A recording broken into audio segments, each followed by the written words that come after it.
Good morning. Today we're going to cover Aseret hadibrot, dibra number 5, part 3. So just to recap, yesterday we learned about being careful with honoring and respecting our parents and not to make it appear as if they're a burden when they grow old. So I brought a few examples. I brought the example of Esav, even though he was a Rasha, but this is the one mitzvah that he was actually able to perform properly. We also learned about Yosef, who his father told him, go and find out what's going on with your brothers. The brothers had been gone for a few days, and Yaakov was worried. He hadn't heard from them. So he told Yosef, go and look for them, see how they're doing.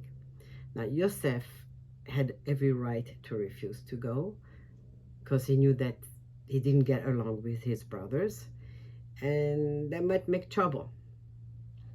Yet, he didn't refuse. Instead, he said, Hineni. Hineni means, I'm ready to do whatever you want me to do. And he actually put his life in danger, and we know the story that they threw him in the pit and he was sold as a slave into Egypt.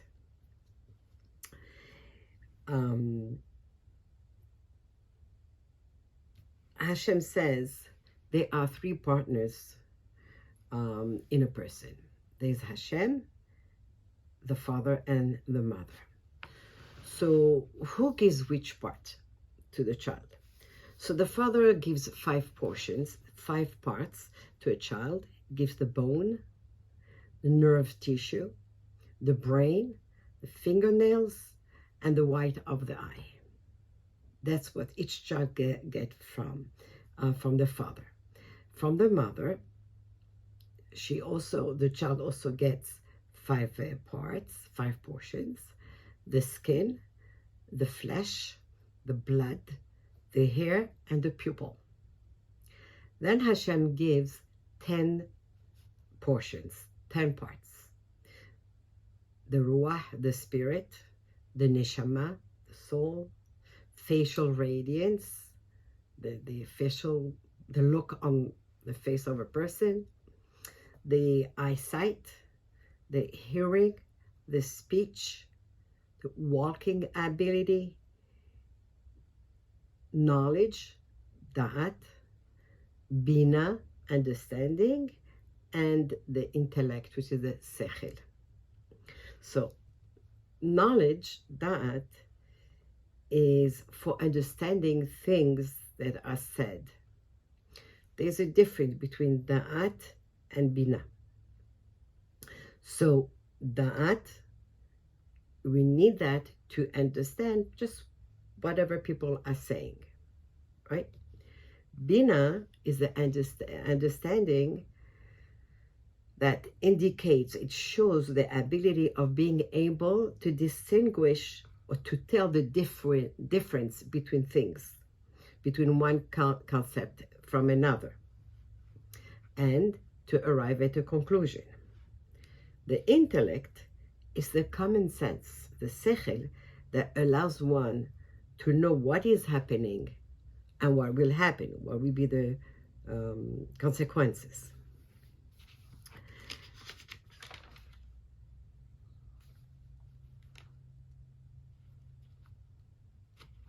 In the Gemara, Chacham Avad Yosef says that when a parent asks a child to do something, it is no less that as if Hashem actually was talking to the child. No less. If a child honors his parents, people will bless his parents. May they be blessed for having such a good child, for bringing him up, from teaching him right from wrong. But chas v'shalom, when a child is bad, he causes his parents to be dishonored and cursed. And we see this with Rivka Imenu. Rivka Imenu didn't want the Torah to know, to publish when she died. She didn't want anyone at that time, we lived at that time, any of her neighbors or anyone else. She didn't want people to find out when she died. The reason for that is, yes, she had Yaakov, who was a wonderful child, but she also had Esav, who was a killer and a thief and a murderer, and you name it, he did it. And she knew that Esav did not have a good reputation. She didn't want people to curse her. She didn't want people to say, there that's the mother of this murderer. So she really didn't want anyone to know, or the minimum amount of people to know, when she died. And that's why in the Torah we don't see anywhere when Rivka died. We know that she's buried in Ma'arat HaMachpelah, but we don't have, it never says where that she died. And again in the Gemara, quoting Chacham Ovadia Yosef, we have the story of Dana ben Netina. Dana ben Netina was not a Jew, but he owned lots of precious stones, diamonds and pearls and all kinds of stones. And at one point, the Kohen Gadol, who wears the Choshen Mishpat, the Choshen Mishpat was like a square piece of material, very specially woven. On it were the stones with different colored stones. Each stone had the name in the name of a shevet, and they represented the shevet, the tribes. Each stone was the color as the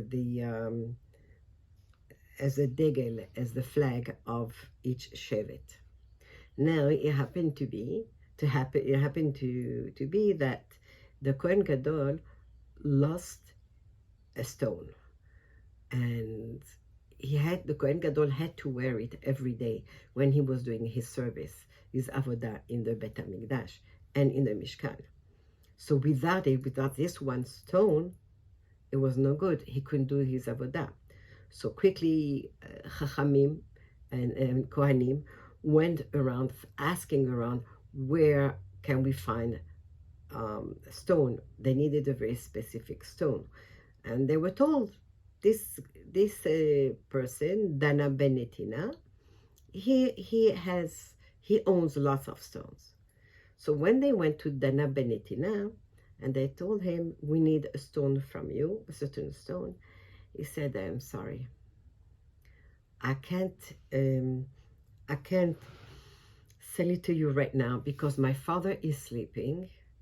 Under his pillow is the key to the box where I keep all my stones, and he has his feet on top of that box. I cannot disturb him. I cannot wake him up. So at first, Chachamim thought that maybe he's saying this story just because he wants more money. They try to offer more and more and more, but every time the answer was the same. I'm not going to disturb my father. He's sleeping, he's resting. I'm not going to disturb him. And that was really amazing. And they left. They went to look for someone else, and they found a different stone. However, as a reward, that same year, Dana ben Netina, who owned cattle, he had a red cow born to him. There was a red cow born from one of the cow had a heifer, was born to him, completely red, exactly the one that they needed for the Bet HaMikdash, and obviously he was able to make a lot of money. But the lesson here is how this man was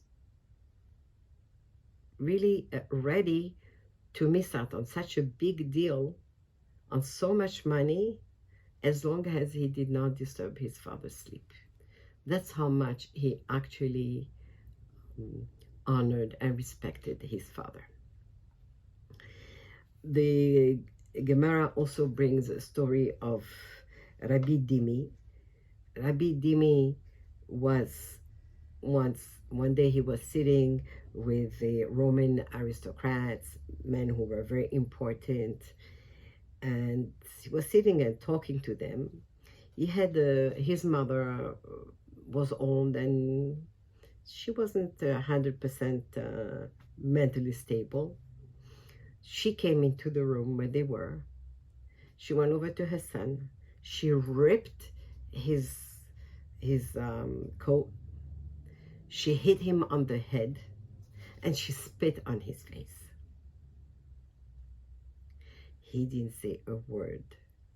He just picked up her cape, because when she lifted her hand to hit him on the head, her cape fell off. So he picked up her cape and put it back on his mother. He didn't say a single word. He was not angry at her. He didn't say a word. Talking about control, right? We also learn about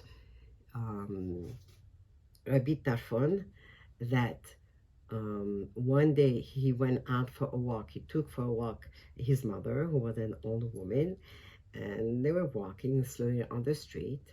And on the street, her shoe broke, so she couldn't wear her shoe anymore, and it was Shabbat. What was she going to do? So what did he do? He bent down. He put his hand under her foot. He told her, okay, walk. And that's what they did all the way home. He had his hand under her foot for every step, all the way home. She was so proud of her son. And when she told Chachamim what he did, Chachamim told her, that's beautiful.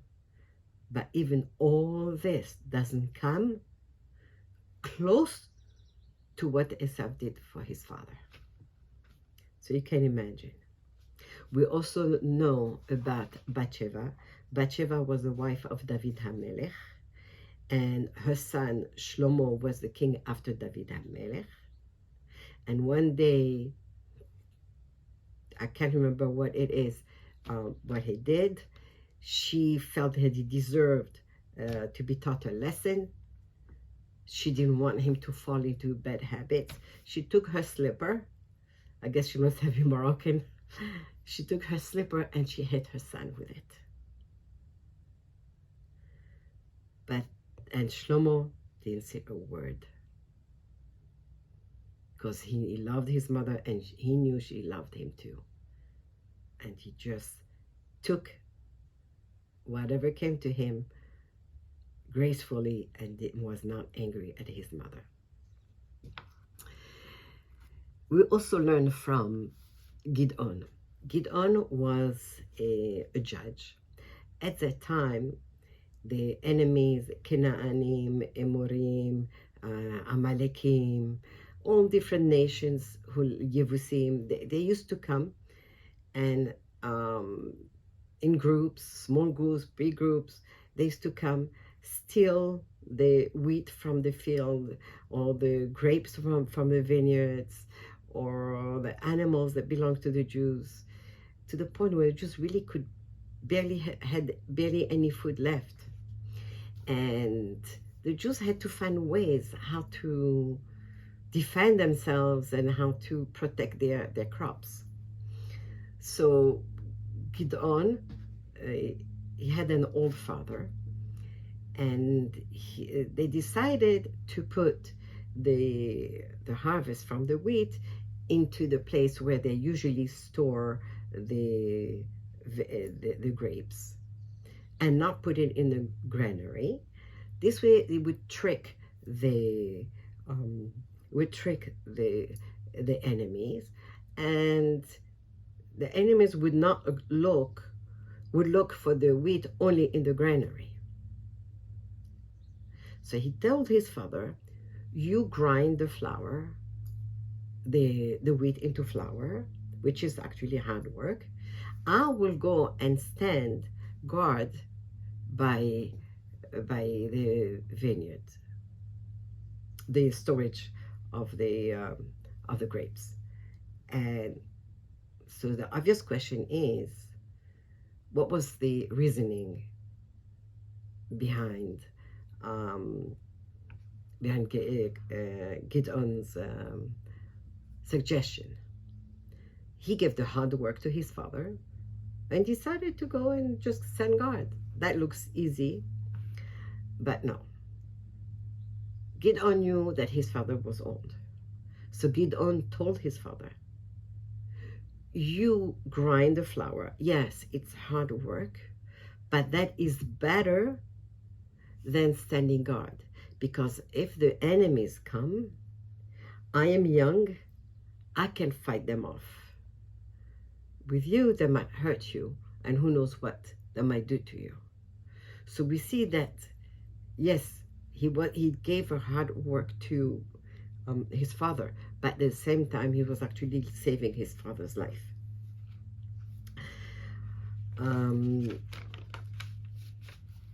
Chachamim tell us that after 120 years, when a person dies, Hashem dissolves the partnership with the parents, right? He takes back his portions and leaves behind the body, which is the father's and mother's portion.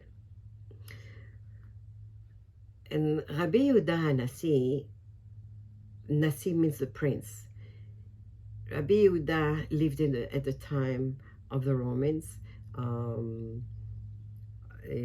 after the destruction of the second Bet Hamikdash, the second temple, and he was the Rosh Sanhedrin, and he explained, how do we understand this, that Hashem took his part and he left the rest for the parents. And Rabbi Yehuda says like this. He gave an example, and he says, there was a king, and he planted a vineyard, and he gave it over to a farmer, but not just any farmer. It was a farmer who rented the field, and he told him, I'll be your partner. You do the work, but I will be your partner, okay? All right, the partner did the work, and he grew the grapes, beautiful, wonderful, great crops. And at the time of harvest, the king sent his servants and told his servants, now take half of the crops, and the other half, leave it for the farmer. It's his share. When they came back, the farmer came with them, and he came crying to the king. He said, now that you took that part, you took your half, as long as your half was still, your share was still in the fields, I knew that no one would dare come and steal or destroy the crops, the vineyards. But now that you took your part, anyone can come and just steal or destroy my share. So my share is not safe anymore. A person must honor his parents. So going on with that, as the body is left to the parents, so a person must honor his parents even after they pass on, even after they die. And if one speaks of them, one should always say Zichrono Livracha or Zichrona Livracha, and we always speak only good about parents. Like I said, we said already yesterday that we never stop. The mitzvah of kivud avaim, the mitzvah of respecting parents, it's a mitzvah that never stops. So from this commandment, we learn to respect also older siblings, a mother's husband. Let's say her first husband died, so she marries another man, or the same with the father. The first wife died and he marries a second wife. We have an obligation to respect them as long as the father or the mother is alive. The only time a child is allowed to refuse to listen to his parents is when a parent asks a child to do something that is against the Torah. So today's class was again for Refuah Shelema for Nahid Sarah Bat Iran, הילד רפאל חיים מאיר ben Sima Chasha, and it was לעילוי נשמת סוליקה בת אסתר ולאה בת אסתר, אמיתי בן שלום, אסטריה בת ריקה, שלום בן ריקה, ואווה בת אילנה אסתר. May they all rest in peace, and may Hashem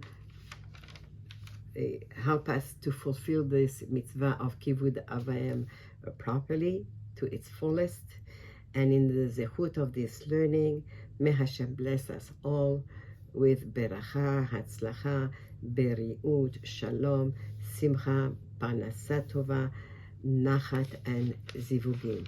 And again, refuah shelema to Nahid Sarah Bat Iran and Rafael Chaim Meir ben Sima Chasha. See you tomorrow.